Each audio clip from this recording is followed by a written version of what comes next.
Hey everyone, so I brought a few onions out because I'm trimming them today.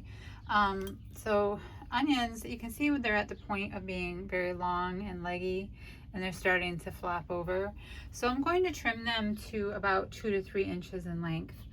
Not only does it keep my onions neat and easier to handle, it also makes them easier to transplant later on, but it also saves energy in the plant from going all into these leaves and eventually flowering to developing better roots, developing better bulbs, therefore giving you better onions later on down the road.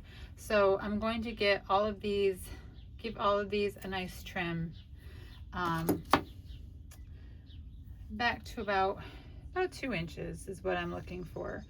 And you can do your best guess. Just don't cut too low and kill your onion. And I'm going to remove all the pieces, and my onions will look like they've had a nice little haircut. And they'll keep growing. They'll thicken up now at the base.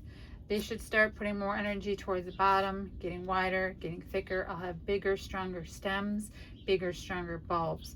We don't want all these long, spindly leaves taking up all the energy of our growth. So I'm just going to go through the rest of my onions and give them all this trim.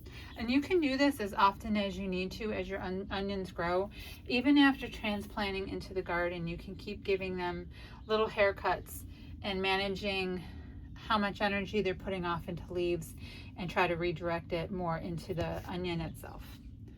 All right, have a wonderful day. Bye.